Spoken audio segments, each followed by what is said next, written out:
ஹரே கிருஷ்ணா. அனைவரும் கடவுளா? இறைவன் என்று யாரேனும் ஒருவரை ஏற்றால் அவருக்கு கீழ்ப்படிய வேண்டும். நானே இறைவன் என்பது உண்மையாக இருந்தால் யாருக்கும் அடிபணிய வேண்டாமே. ஆகையால் இக்கொள்கையினால் சிலர் கவரப்படுகின்றனர்.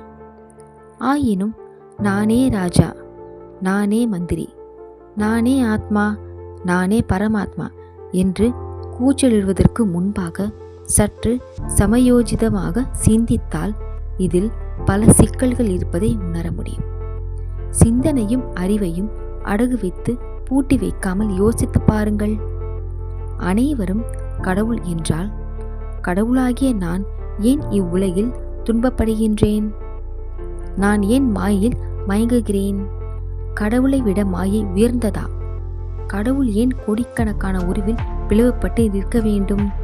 இவ்வுலகில் உள்ள எல்லா உயிர்களும் துன்பப்படுகின்றனர். துன்பம் தற்காலிகமானதாக இருக்கலாம், அவ்வப்போது வருவதாக இருக்கலாம், சிலருக்கு அதிகமாகவும் சிலருக்கு குறைவாகவும் இருக்கலாம். ஆனால் எல்லோரும் துன்பப்படுகின்றனர். இதில் மாற்று கருத்து இருக்க முடியாது. கடவுள் என்பவர் எல்லாவற்றையும் படைத்தவராக, பராமரிப்பவராக, கட்டுப்படுத்துவராக, தன் விருப்பப்படி அனுபவிப்பவராக இருக்க வேண்டும். நாமோ பல்வேறு துன்பங்களில் பலவந்தமாக வைக்கப்படுகின்றோம். அவ்வப்போது துன்பப்படும் நாம் எவ்வாறு கடவுளாக இருக்க முடியும்? ஹரே கிருஷ்ணா.